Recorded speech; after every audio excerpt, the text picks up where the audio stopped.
Hi. Howdy. Hello. How are you?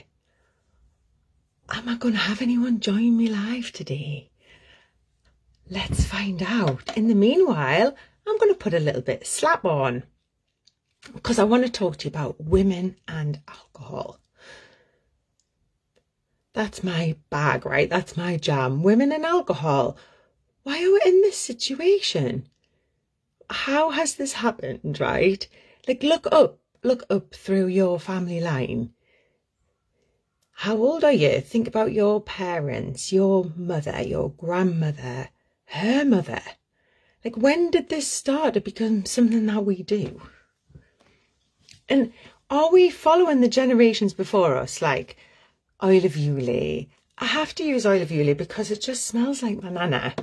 I have to have it. I have to have it in my life. I'm sure there's better stuff out there. I'm sure there's higher quality things, but I like to keep that memory alive. I like to remember that smell every day. So if I think about my two brilliant grandparents, like both my grandmas, I call one my nana, that's my mum on my mum's side. She didn't drink. She would bake cakes, right? She loved to bake a cake.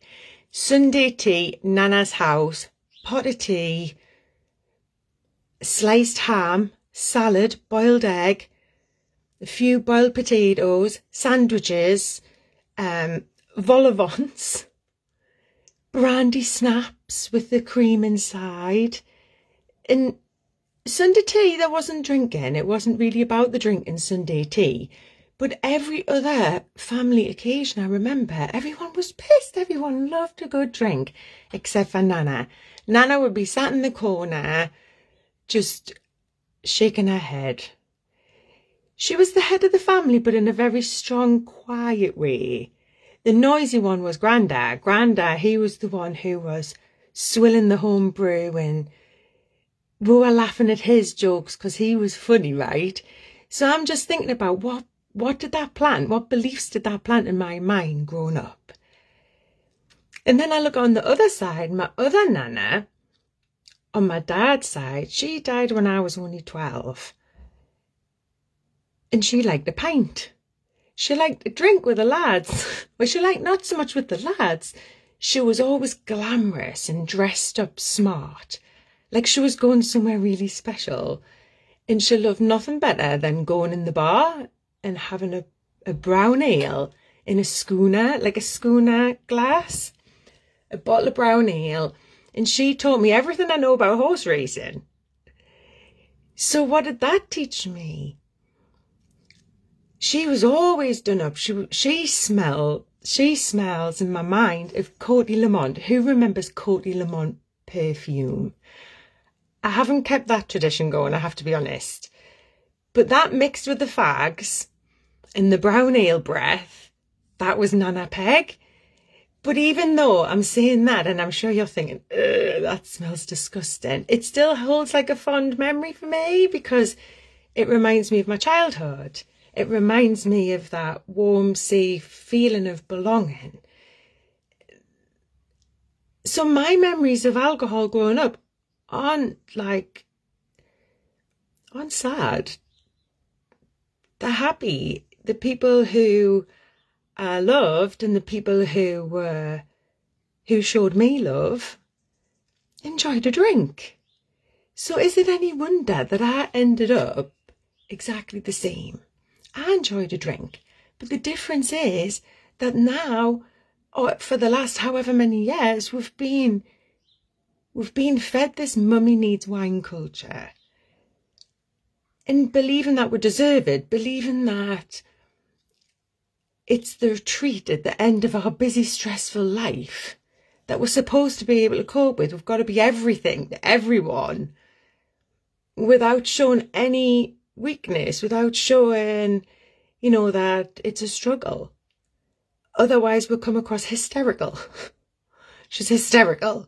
And you go to the doctors and you say that things aren't going well and you're not coping with your relationship or your health or your wealth and often we end up with offered antidepressants, and then we start thinking that there's something wrong with us, and everybody else seems like they're coping. And the birthday cards keep coming, suggesting more Prosecco and more gin. And it looks like everyone's having a good time. But you're the one that's thinking, why do I drink too much? Why can't I just? Why should I have to? Why do I have to always go too far? Why do I overshare? Why did I say that? Why did I open that second bottle of wine?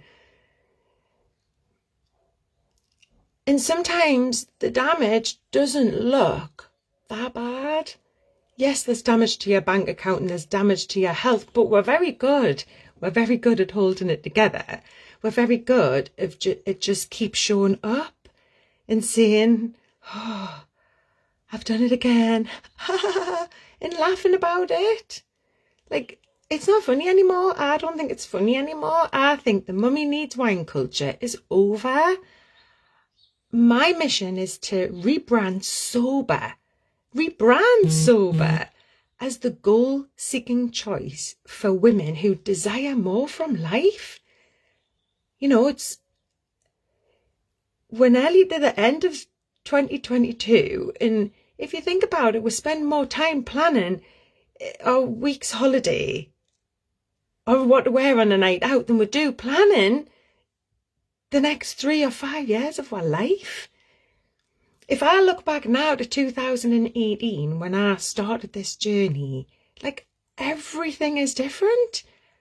Everything is different. And I didn't believe that I had the power that I actually have. I wasn't drinking because I felt miserable. I was drinking because I thought that's what gave me that extra sparkle or that extra edge.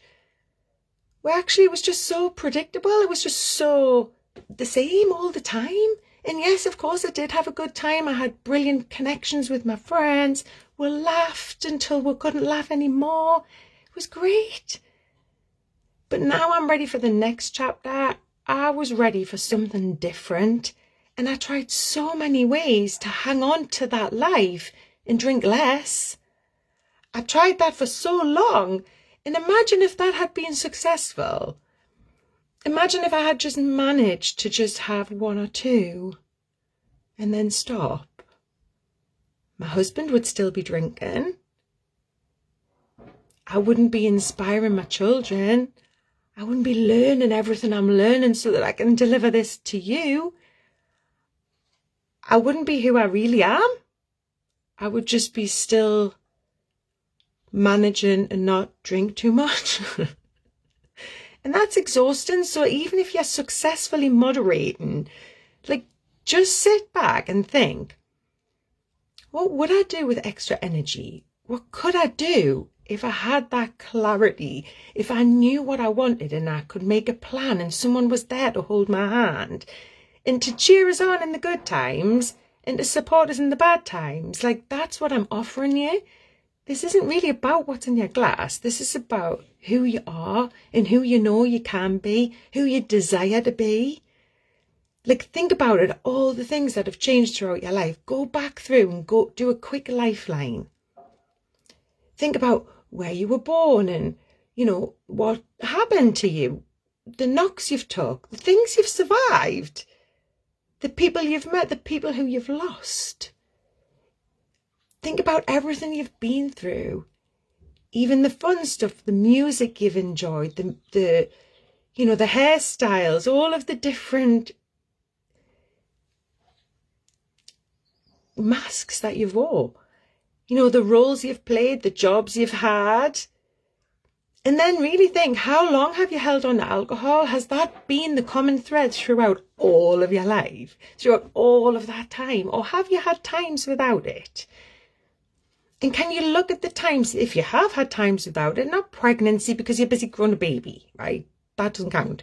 Think of times when you've actually chosen to say, I am choosing not to drink alcohol for me, not because you've grown a baby, just for you and your own health, your wealth, your relationship with yourself. Like, that's what's going to change first, your relationship with yourself, and then that's going to inspire the people around you. Your communication's going to improve. Your boundaries are going to be in place. And you're not always going to get it right. And it's not the answer to everything. But it really will help. It'll help if things are getting in your way. There's a reason why you're on here. There's a reason why you've connected to this group. In September, I ran a Change Your Life challenge. The videos are still available on YouTube. The downloads and the light bulb moments from spending that time with yourself, I think it's about 2 hours of me rattling on and inspiring you and sharing life how I see it now. Through everything I've learned, I've spent an absolute fortune. I've spent double the amount I would have spent in alcohol on my own personal development. Like, I've spent hours and not just time, but money. And whilst I've been doing that, I haven't been doing other things. Like, I've invested this for me to get the answers and so that I can understand, so that I can help other people just like you. So make use of that free resource. I know things aren't easy at the moment and, you know, prices and finances and things are hard. So I'm offering that to you. So please take it. Please, if I share the link, it could be enough. It might be enough for you to just look at this differently. I've got women in this group from a 1-hour training. Bridget, I'm sure she shared yesterday, like the decisions she's making now because of who she's become through choosing to leave alcohol behind. They're life-changing. It's huge. It's the first step. Annie Grace, she's a sober coach in America, and she calls it like the first domino. It's the first domino to knock down, and then everything else, slowly you can start making the decisions so that everything else becomes how you want it to be, and things start falling into place for you. So the finance thing is, if that's a thing, and there you go, I'm offering it to you free. All you've got to give is your own time and your attention, right, to watch it, and then allow life just to unfold and see when the cravings come. Start analysing your own behaviour and your own relationship with alcohol first. That's always the first step, isn't it? I have the 5 stages. We all start off stuck like Susie, where we don't even know that the problems in our life could be improved if we removed alcohol. We actually think it's the answer, the glue holding it all together. And I recognised that that's what I believed for such a long time until I met somebody who was looking at it differently. She inspired me. And I observed my own behaviour for a while, and I thought, well, maybe I want to cut down.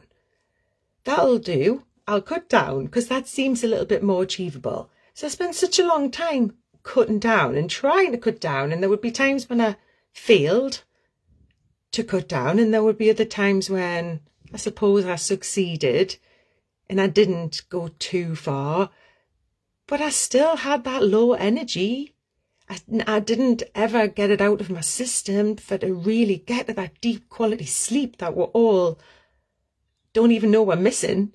It's like having a tight pair of shoes on when you take them off. You didn't even know you had them on, if that makes sense. So many other things change, and you start to look at that. You have more compassion for yourself. You've got more time to put things right. You've got more focus to put your attention on stuff, to sort stuff out, like important stuff that you're probably worrying about every night when you get into bed. But the next day, life gets in the way, and then before you know it, a bottle of wine comes out and you don't care anymore. You know, it's just that. It's like parenting yourself, taking a holiday from all of that and choosing to try life differently. You know, so from doing your lifeline, look at when or if you've had that time. And if you haven't, why haven't you? Like, is that such a bad thing to offer yourself? To give yourself a break, to give yourself a chance just to see if your mood improves. Get curious, see what could happen, what could change for you. You know, I've lost 4 stone.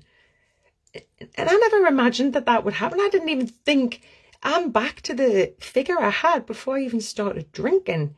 Not even thinking about babies. You know, it wasn't even baby weight. This was wine weight that I was carrying. And sugar, I still enjoy sugar. I'm not like a plant eating, sitting here starving myself. I still enjoy my food. I just make different choices.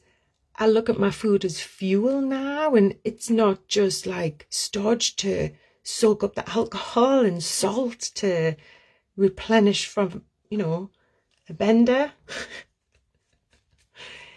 Everything's different, and I'm coming, well, I know I'm in the perimenopause age. I know that the symptoms, when you look at the symptoms of your perimenopause, it sounds like a raging hangover.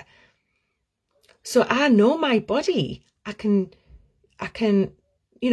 track my cycle. I feel as if I know if something's off, where I didn't know that before. I didn't know my body. It was all based around, am I hungover or do I feel fresh? Like, which is it? It's one or the other. And fresh was never really fresh. It was just not hungover. So here we are with the Flawless, BB Flawless from Younique. Me wearing my other hat. Because then you have time to explore things. You have time to think about who you are, what you enjoy. You start thinking about how you spend your time making your money, and would you like to improve on that? Could you be more productive? Could you have time for a side hustle like selling makeup or these oils? So I have the oil of Yule because it smells like my nana. And I like a bit of frankincense, this oil, which is really expensive and really good for your skin. So I just put a little bit extra of that on. I also have Arbonne, which is my other side hustle, because I love drinking coffee protein. I lift weights in the house, just small hand weights, up to 5 kilo. I do a little workout. I have a hula hoop. I spin my hula hoop in the kitchen. I walk my dog. So I think it's just getting into a different routine. My routine looks completely different. And part of it is taking, I drink protein. I like a protein shake. I have coffee protein from Arbonne. So I'm exploring all these different things and then sharing them with you. So this is the makeup primer. I haven't used that one today. An Arbonne eyeshadow palette. And I like to dig into the purple.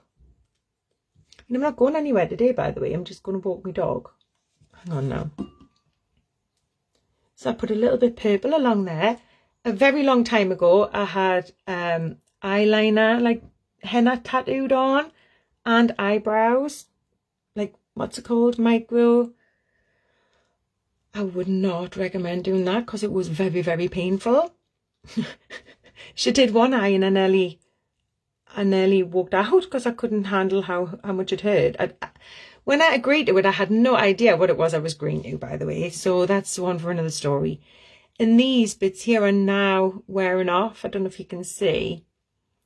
So I have to spend my time now concealing the orange from the henna that no longer matches my eyebrows. Because I don't want to keep that up. I went through a little phase of Botox. If you go back through my live videos on YouTube, and I don't look like me. I look angry because I've got such an expressionable face. I just look like I don't know what I'm really thinking. So, I mean, each to their own, but it wasn't for me. I tried about 3 rounds of it. And it was quite, it made you feel awake and it made you feel done up somehow. But when it wore off, I just felt like I looked tired all the time. So it took a long time to get used to not having it anymore. And then once I embraced the grey, it was more about changing the colours of my makeup and the colours of my clothes.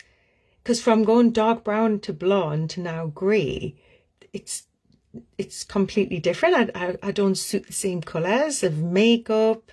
So that's why I've started exploring lots of different brands, and it's fun.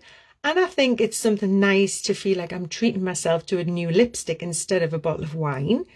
I can monetize it. I can share it with you and you can buy it, and that makes me money. I can inspire other women who maybe need to earn more money to start this as a positive empowering move.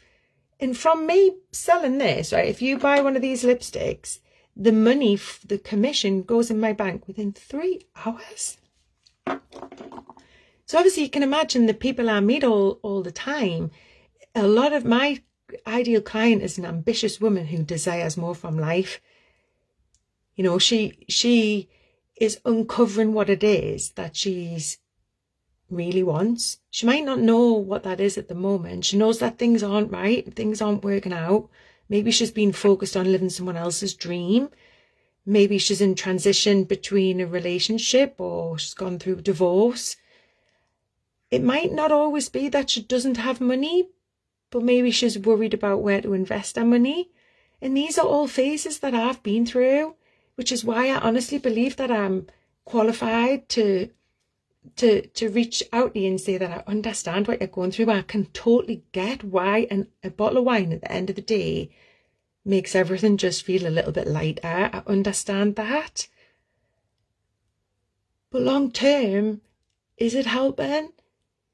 Is it? Like, long term, those couple of hours, not so much the money, because we'll always find the money, but even the money and those couple of hours focused on what you really do want, over time, not in one day, not in 2 days, but over time, you know, things look different. Things are all because you made that one decision that you deserved more.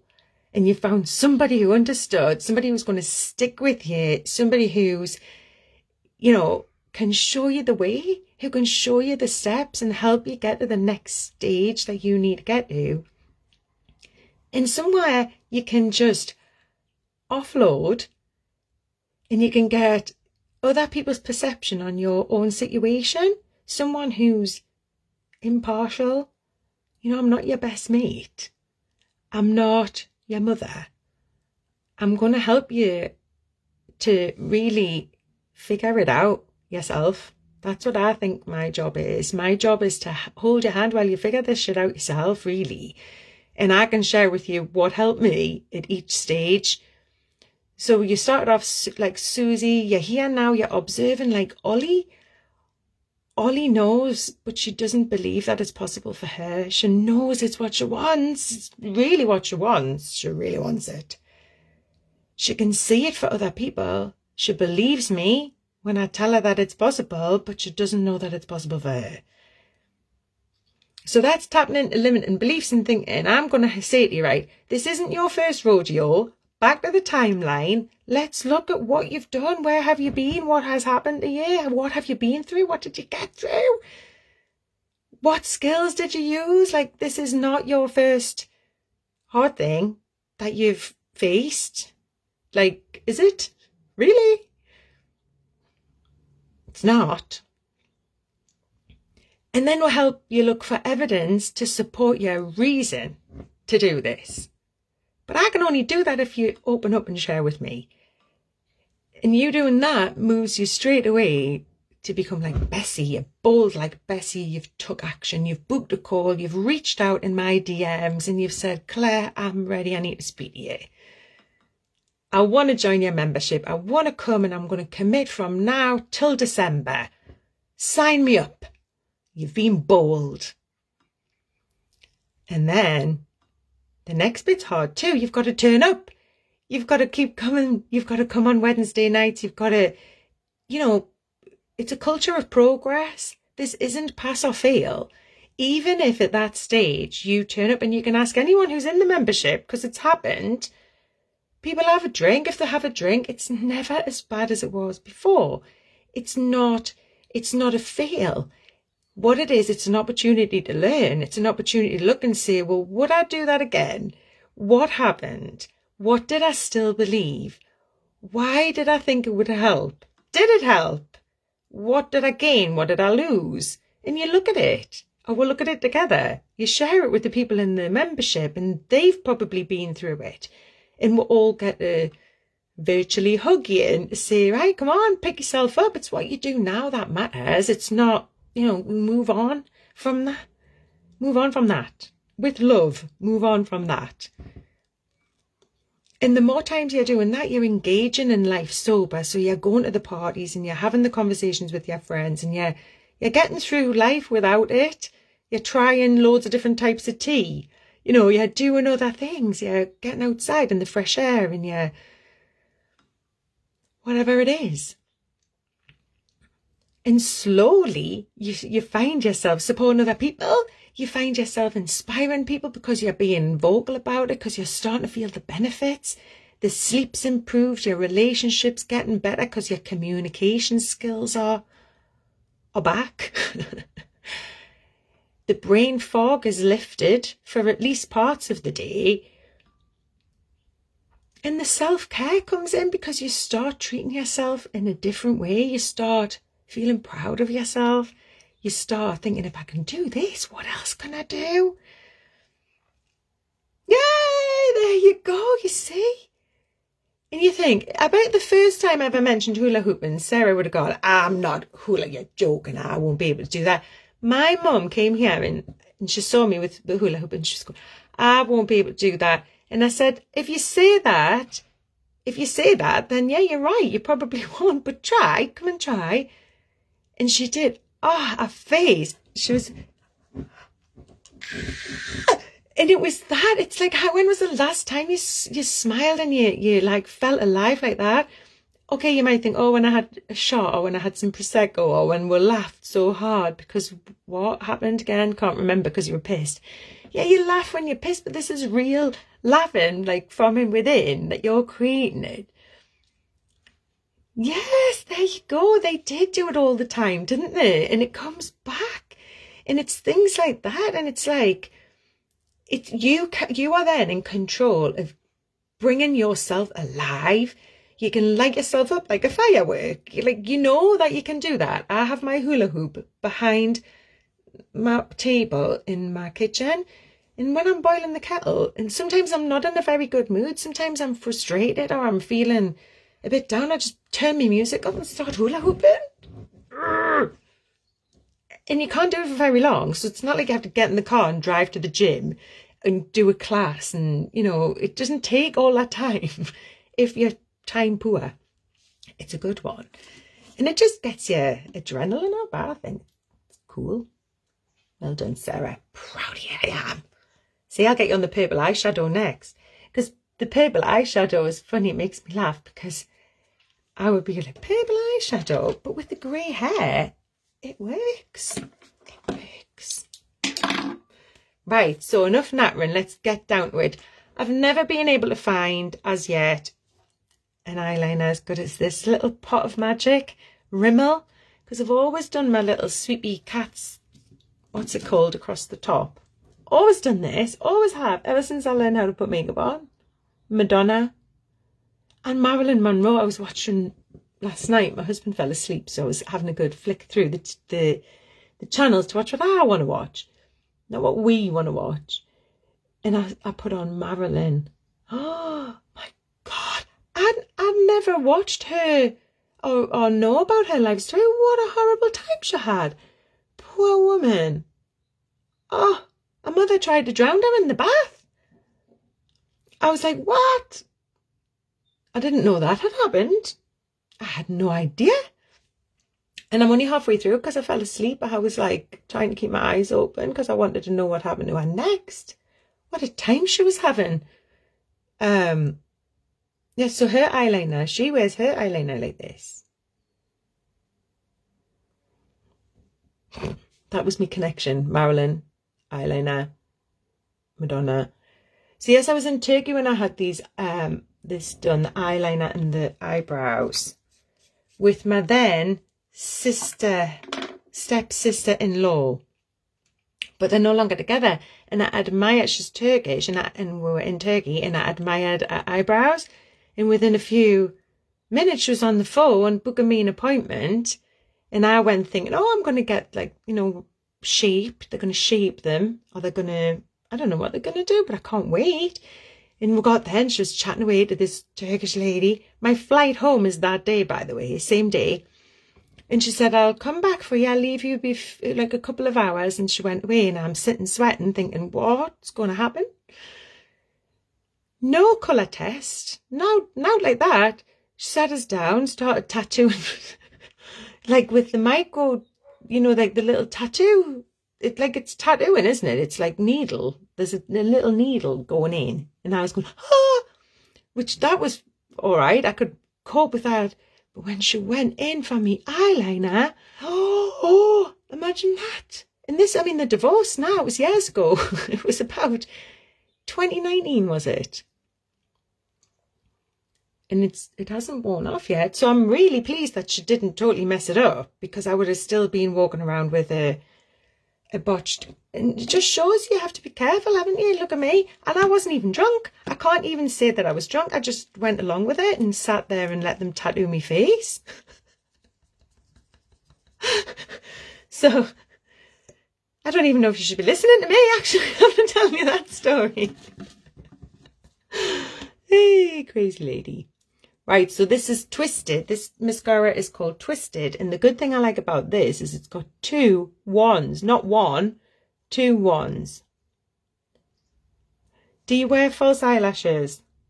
I've been through that one as well. And it's funny, on my honeymoon, my pictures on my honeymoon, I look really, really strange because my eyelashes are all pointing in different directions and my eyes are like this.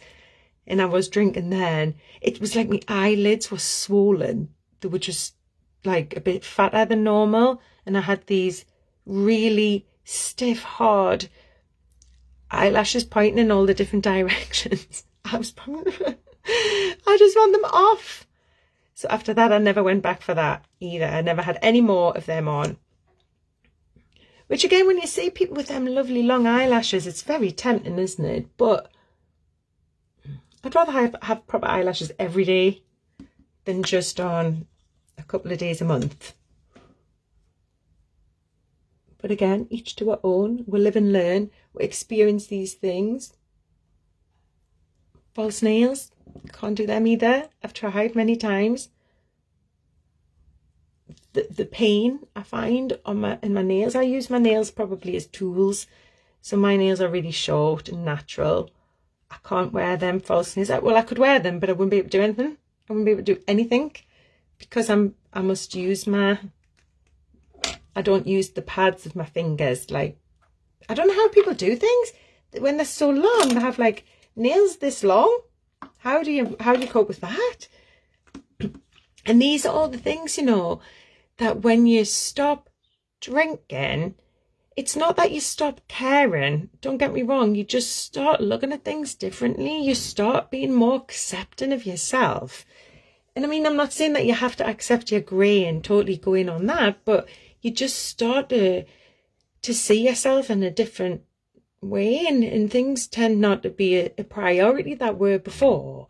Like, be ready and open for that, because that's exciting. Like, these things weren't always important, so maybe they won't be again. And then think of the money you'd save. And like, it just opens up so much time. Like, I don't spend loads of time getting my hair done and all of that. I don't spend any time doing anything. But that's fine. This is me. I look a bit like an old man without my makeup on. So that's why I like to put my makeup on. And this, I must share with you these new lipsticks, ladies. I've tried this one. It's a bit darker than my fuchsia, because you might know the fuchsia is here. This is fuchsia. That's the one that I normally wear. But I've got this. It's called a Splash, brand new from Younique. And it's a slight bit darker purple. Right, I tried it on when I was at my event and it did last a long time. Some of these ones that go quite dry, they go bitty. And you end up with like bits, but this one didn't. Obviously on the inside, when I was drinking my drink, it was kind of wearing off from the inside out like that. So the colours that you can get are beautiful. I've gone for this one, which I can't remember the name of. I can put it in the comments. And there's a bright red. Oh, a bright red one. Oh, I haven't tried this one yet. I'll go with the fuchsia because I'm just going to walk my dog. And we'll keep the red one for another time. We'll do a smoky eye. Ooh, cheers. A smoky eye with the red. But the only thing is I won't be able to use this for blusher, will I? I'll still have to have that for me blusher because I like to go. Oh wait, I can't see. Hold on, we'll have to put our specs on. Am I going in? Can I have some love if you're still watching? Give us a bit of love to encourage us. No? You're not listening, are you? You're just watching. Right, here we go.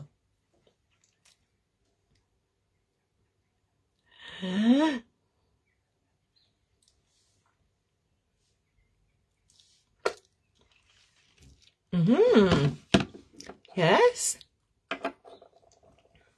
Nice. It's a little bit darker, isn't it? It feels a little bit more autumnal. Autumnal.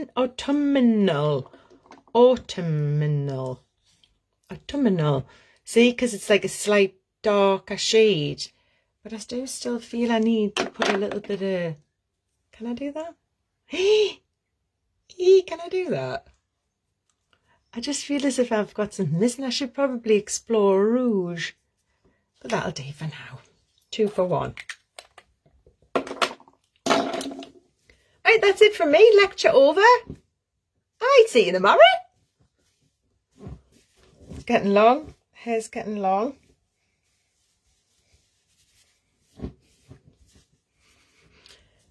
So I'll share in the comments the makeup, the link to my makeup. I'm also going to share my membership, because if you want to work with me between now and Christmas, I want you to reach out and become part of my private group coaching, which is on a Wednesday night on Zoom, and then you're in there with other people. Or another alternative is to work with me one-to-one. If you just want to work one-on-one and you're not keen on being in part of a group, you want to work just the 2 of us, then that's also available as well. I do have slots, but there are some conditions, because I'm not going to do any more calls that are just one-off. What I want to do is I want commitment from people who I'm working with for at least 3 months. So at least, you know, the minimum would be like 3 calls. So it would be a call a month with contact in between. So that would really feel like you're committing to this. I don't want to just waste your time. I'm trying to get you to look more long term than thinking I'm not going to drink this weekend. I really think the people who are committing longer than that, and really if you think about it, you've got from now till Christmas. You could have this turned around and then you can make a decision whether you drink at Christmas or not.